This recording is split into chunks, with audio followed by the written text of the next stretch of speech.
Hey folks, Jimmy here, aka Palette of the Dead. Welcome back to the channel and welcome to the latest issue of White Dwarf magazine. Now, as per usual, if you like these type of videos, hit the like button, subscribe to the channel if you haven't already, and of course drop a comment down below. And I love hearing back from you guys. It goes a massive way to help the channel too. And without further ado, let's crack into it. So, this month we're on issue 470 of White Dwarf magazine. We get a few freebies with this one as well, so we have a few little items here. So we get a few random cards which are for the different game types. So you have Ordnance Delivery, we have a Swig of Wild Snake for Necromunda, we have a Blood Bowl card as well, which is a Glorious Gifts, and which is, you know, a Christmas special play. We also have Emperor's Blessing, which is a Marauder Ace payload as well for good old Aeronautica Imperialis. There's a little bit of gumph about good old Warhammer 40k roleplay Wrath and Glory, which is on its way. We get a transfer sheet for the Tome Keepers. So this is the second of the transfer sheets that we've had for the Tome Keepers as well. So if you are making a Tome Keepers chapter, you know, if you've got them too, you can make a pretty decent use out of them with the transfers. Pretty handy, so that'll keep you going easily. And then as a pull out, 2 Christmas postcards and some tags, which is actually kind of fun and something a bit different, and I'm not gonna lie, I probably will use 1 or 2 of them, but really good stuff. So yeah, quite fun. Little freebies, which is always nice to see with the magazine. But for now, I suppose we should just jump into the issue. Right then, so starting off where I normally like to start off, which is the contact section, which is one of my favourite little parts of each issue, and there is some really cool models that you can check out here that people have painted up. So first off, some awesome Orc flash kits here. Very piratey, the water effects on the base is a very nice touch, and they look pretty cool, pretty wacky, pretty out there, and the colour scheme is fantastic. I'm not gonna lie, it's a really nice bright colour scheme, so it looks very unique and very different as well. Some awesome anvils of the Heldenhammer Sequitors just across the bottom here. They look really nice, they look really well done, they're very nicely painted, so yeah, really good stuff with those guys. It's pretty good, and the black armor has been done very well, which is always nice to see. And then we've got some witch elves just up at the top as well, which are always really nice to see as well. So they are pretty cool units themselves. Something I've not gotten into myself, but you know, it does inspire me if I ever decide to dip my toes with them and have a blast with them guys. On the next page we have a very nice Eomer Marshal of Aridamark just up here. An awesome model. I love seeing MiddleEarth minis, in all honesty. MiddleEarth is, for battle games of MiddleEarth, is where I got started in the hobby, and I have a very soft spot for them, and I love seeing them. And that one really ticks all the boxes for me, and it looks really cool. Then we have an awesome Tome Keepers captain just at the bottom, as well as an Iron Hands lieutenant, and some awesome Ultramarines who look very grubby and very battle weary, which look pretty damn cool. And on this page we have some very nicely done good old Sylvaneth, and so for Tree Lord Ancients, some Arch Revenants, some Tree Revenants, Kurnoth Hunters as well, and some Dryads, and they are very nicely painted. I'm not gonna lie, I do quite like them. They've got a very kind of comic book unique look to them, which I really like, and I think it's a really cool look. It works wonders. So really good stuff, and I do really like them as well. So very cool with them guys. Stepping into the worlds of the 41st millennium, we have an awesome section about the Speed Freaks.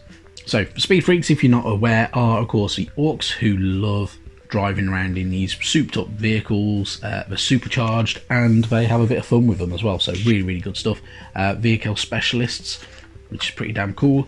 There's a nice little paint section as well of how to do red paintwork, mainly as well, so which works very, very nicely. It's not gonna lie, it does work, and it's a very, very nice, unique way of doing it. And also how to do fire streaks if you want to do fire streaks on things like orc vehicles, which is a very orcish look, and they do look pretty much right. So really, really good stuff. And it's nice to see some more orcs in here, and also a bit of a section of how to convert as well. So for instance, if you are converting up a little tank or anything like that from good old 40k, you can get them going with these guys, and you can make them look a bit different, and you can make them kind of very orcish, like they've been captured by the orcs. Adds a lot to it as well. So showing you how to convert your minis, and some of the conversions that have already been done as well before. So for instance, using part of a Caradron Overlords, one of their ships, onto one of the Speed Freaks vehicles, actually works very, very well. It looks like somebody has just literally cobbled stuff together, which is generally the orc way. So really, really nice to see, and they are pretty damn cool, and there are some very, very nice vibrant ones, and one that reminds me of good old Thunderbird 4, is it? The one that digs underground, if you remember Thunderbirds. But yeah, really, really good stuff. And of course, a trike, but instead of having a wheel at the front, has a squig, which is, why not? But yeah, really, really nice, pretty fun. And these are all been done by Eddie Eccles, who is one of the guys from the Warhammer community team, and he paints up and he does a lot of the hosting and stuff like that. So these are all his conversions of orcs as well. So a lot of yellow gone into this, a lot of time and a lot of effort, as you can tell. So really, really nice to see, but top work, just fair. Moving on now, of course, we get the Tale of 4 Warlords straight after. So the Tale of 4 Warlords, they obviously show off 4 different armies from the good old, mainly 40k a lot of the time. So we have some Space Marines, we have some Necrons, we have Sisters of Battle, and we have some Orks. Now, this is where it puts me to shame. There are some Sons of Medusa, which are the chapter I'm doing for my 40k Space Marine army. And these are very nicely painted. They're very nice. They look very, very clean. They look very kind of ready to go. I'm painting mine differently, so I'm going for things like a black wings and skulls and stuff like that on them, and I'm adding a little bit, probably a little tiny bit more black to certain sections than the chap who's painted these, but they are really good. They are really nice, and the tank does give me some inspiration, because I do have a vehicle ready and waiting to be painted and built, well, built and painted more than anything. And yeah, they look really, really good. Then we have some awesome good old Necrons for Thocht Dynasty. So these are really cool. So they're very, very silvery and blue, which look pretty cool. And they have good old one of a Catan as well, just on there. So they look pretty damn good. A very nice way of doing it, and a very, very kind of different look to them than the usual colour schemes, which is mainly kind of that goldy, kind of rusty and kind of brass look that a lot of them go for, with the kind of green, which I must admit I get it, but I don't enjoy it. Then we have some Sisters of Battle. So the Adeptus Sororitas, of course, are one of the factions that we'll get with Imperium Magazine. So we'll get a few of these guys. So this could be the order for you. So this is the Order of the Argent Shroud. Mostly silver armour, with a lot of gold kind of lining and filigree and everything like that. But they look really, really good. So very nicely done and very well done models. And they look pretty damn cool. So they're really good. And then, of course, we've got some more Orks. So Orks are always quite fun to see, and these are the Goths. So these are Orks that have mainly kind of black metal attached to them, with some red. They look really nice, really unique, and top work. So really, really good stuff. And it's always nice to see these armies and kind of get an idea of what you can do with your armies depending on what you're painting up. So yeah, really, really nice to see those. Right then, so stepping into the Age of Sigmar and the Mortal Realms, we have as a realmscape and a kind of part of the flashpoint that we want to go through is the Realm of Shadow, aka Ulgu. So Ulgu, of course, being one of the realms that we don't know super huge amounts about, and he's a really cool one, full of shadows, secrets, misty valleys, and much more. This is, of course, the home of Marathi and her kind, and the kind of the dark elves, essentially, as they once were known. So this is a pretty cool bit. So we have a lot of information to do with them, including forces of Slaanesh going up against a War Hydra, a bit of the Ironworld arsenal, and some good old Corsairs just in there, and some dwarfs that have come along to help, keeping the peace, and a lot of other bits and pieces. So a lot of nice little artwork to kind of tie in with the mist-shrouded majesty of Ulgu. And then we move on to the Tome Celestial, which gives us the Cities of Sigmar. So Cities of Sigmar are very kind of lost, essentially, in the mix of the Age of Sigmar, and I hope they do kind of come back to their own a little bit. So if you play as the Cities of Sigmar or anything like that, you have a whole host of different kind of units you can manipulate into your army. So you do have that kind of freedom to kind of twist and manipulate them, and of course get a good army out of it as well, including dwarfs, humans, elves, and a War Hydra, which is always really cool. So really good stuff to read through all of these, and you get a really nice bits of artwork as well, including the artwork from Dominion itself, which was part of the leaving the gates to go through to settle new cities and new forward points in the realms.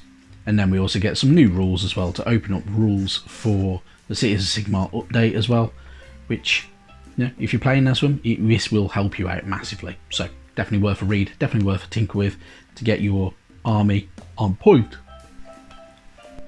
Moving a little bit further though, we have a decent sized section for Middle-earth, which isn't very often. So we get a battle report to do with the quest of the Ring Bearer.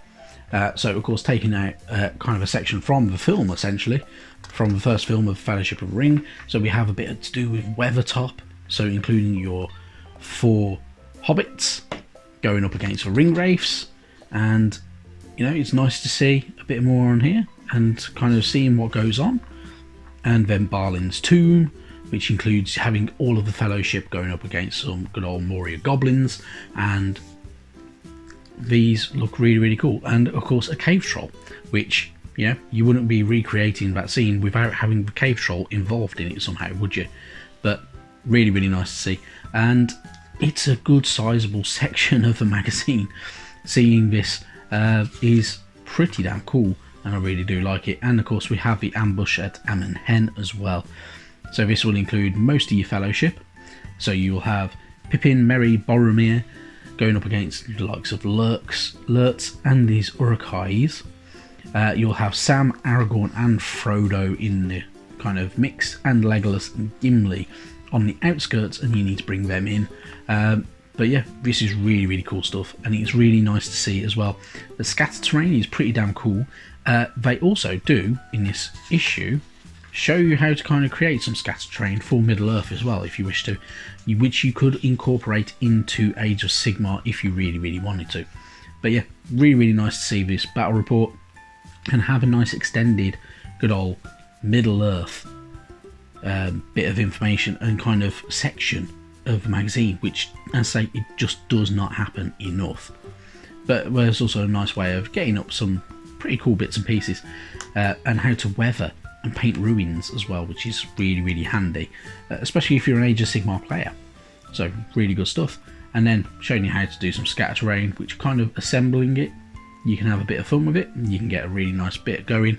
Get your flocks on there, get your kind of broken dried leaves on there, which this time of year is a very handy time of year to do that, because you have got a lot of dry dead leaves on the ground. So you can pick some up, make sure you dry them, make sure you clean them, and then you can utilize them in parts of your scatter terrain, and you can get a really good bit of kit out of it, which will make your tabletop games look really kind of cool and a bit more unique as well. So really worth the time and effort that it takes to do these. So enjoy and have fun with them. if you're interested, as well as a final note, they have included the hobby bingo on here as well, so you could play along at home as well and everything like that for it. So this is basically kind of setting your kind of goals and tasks to kind of push yourself forward and kind of go through all your hobby stuff. So this will include painting up a hero or character, any model of any variety, which I'm presuming most people would do, vehicles, monsters, units of 2 or more models, scenery or fortifications, a behemoth or lord of war, and much more. So have a bit of fun with it, because it's actually quite funny to see and quite interesting to see as well. So of course some of the dwarf team have actually kind of filled out a board over the last year and more in his case, but yeah, really good stuff and it's nice to see. And then we got a couple of little bits of really nice photo work on here. So an Iron Fist's vehicle, and we also have some good old vehicles at the top there. It's really nice to see. The next issue of White Dwarf is on sale on the 17th of December, so just in time for Christmas, and yeah, really nice. Should be a good issue, really good fun.